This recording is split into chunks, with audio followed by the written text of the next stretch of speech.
ಈಗ ರಾಜ್ಯ ದೇಶ ವಿದೇಶಕ್ಕೆ ಸಂಬಂಧಪಟ್ಟ ಹಾಗಿನ ಕೆಲ ಪ್ರಮುಖ ಸುದ್ದಿಯನ್ನು ಬನ್ನಿ ಕ್ವಿಕ್ ಆಗಿ ನೋಡ್ಕೊಂಬೋಣ.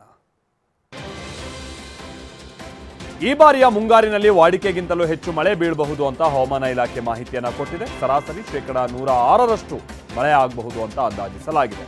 ಕಳೆದ ವರ್ಷ ಸರಾಸರಿಗಿಂತ ಕಡಿಮೆ ಪ್ರಮಾಣದಲ್ಲಿ ಮಳೆಯಾಗಿತ್ತು. ಆದರೆ ಈ ಬಾರಿ ಉತ್ತಮ ಮಳೆ ಆಗುವ ಸಾಧ್ಯತೆ ಇದೆ. ಮೇ ಕೊನೆ ವಾರ ಮುಂಗಾರು ಮಳೆ ಮುನ್ಸೂಚನೆ ನೀಡಲಾಗುತ್ತೆ ಅಂತ ಹವಾಮಾನ ಇಲಾಖೆ ತಿಳಿಸಿದೆ.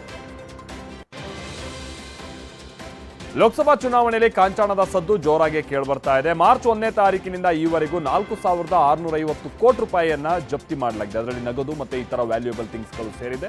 75 ವರ್ಷಗಳ ಚುನಾವಣಾ ಇತಿಹಾಸದಲ್ಲಿಯೇ ವಶಪಡಿಸಿಕೊಂಡಂತ ಅತಿ ದೊಡ್ಡ ಮೊತ್ತವಾಗಿದೆ. ದೇಶದಾದ್ಯಂತ ನಿತ್ಯ ಅಂದಾಜು 100 ಕೋಟಿ ರೂಪಾಯಿಗಿಂತಲೂ ಹೆಚ್ಚಿನ ಹಣ ಹಾಗೆ ಇತರ ಅಂದ್ರೆ ವ್ಯಾಲ್ಯೂಯಬಲ್ ಥಿಂಗ್ಸ್ ಅನ್ನ ವಶಪಡಿಸಿಕೊಳ್ಳಲಾಗ್ತಾ ಇದೆ. 2019ರಲ್ಲಿ 3,475 ಕೋಟಿ ರೂಪಾಯಿ ವಶಪಡಿಸಿಕೊಂಡಂಥದ್ದು ಅತಿ ದೊಡ್ಡ ಮೊತ್ತ ಆಗಿದೆ.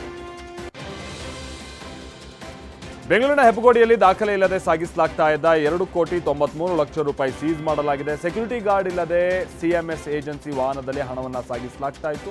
ಪೊಲೀಸರು ವಾಹನವನ್ನು ತಪಾಸಣೆ ಮಾಡಿದಾಗ ಯಾವುದೇ ಸೆಕ್ಯೂರಿಟಿ ಗಾರ್ಡ್ ಇರಲಿಲ್ಲ. ಹೀಗಾಗಿ ಅನುಮಾನಗೊಂಡು ಪರಿಶೀಲಿಸಿದಾಗ ದಾಖಲೆ ಇಲ್ಲದ ಹಣ ಪತ್ತೆಯಾಗಿದೆ. ಬಾಗಲಕೋಟೆಯ ನಾಯನಗೆರೆಯ ಚೆಕ್ಪೋಸ್ಟ್ನಲ್ಲಿ 10 ಲಕ್ಷಕ್ಕೂ ಹೆಚ್ಚು ಹಣವನ್ನು ಜಪ್ತಿ ಮಾಡಲಾಗಿದೆ. ಹುಬ್ಬಳ್ಳಿಯಲ್ಲಿ 2 ಕೋಟಿ ರೂಪಾಯಿ ಹಣವನ್ನು ಸೀಸ್ ಮಾಡಲಾಗಿದೆ. ತಿಹಾರ್ ಜೈಲು ಪಾಲಾಗಿರುವಂತಹ ದೆಹಲಿ ಸಿಎಂ ಅರವಿಂದ್ ಕೇಜ್ರಿವಾಲ್ಗೆ ಸುಪ್ರೀಂ ಕೋರ್ಟ್ನಲ್ಲೂ ಹಿನ್ನಡೆಯಾಗಿದೆ. ಬಂಧನ ಪ್ರಶ್ನಿಸಿ ಸುಪ್ರೀಂ ಕೋರ್ಟ್ ಮೆಟ್ಟಿಲೇರಿದ್ದಂತಹ ಕೇಜ್ರಿವಾಲ್ಗೆ ತಕ್ಷಣಕ್ಕೆ ರಿಲೀಫ್ ನೀಡೋದಕ್ಕೆ ಕೋರ್ಟ್ ನಿರಾಕರಿಸಿದೆ. ಜಾರಿ ನಿರ್ದೇಶನಾಲಯಕ್ಕೆ ನೋಟಿಸ್ ಜಾರಿ ಮಾಡಲಾಗಿದ್ದು ಏಪ್ರಿಲ್ 24ರ ಒಳಗೆ ಉತ್ತರಿಸುವಂತೆ ಸೂಚಿಸಲಾಗಿದೆ.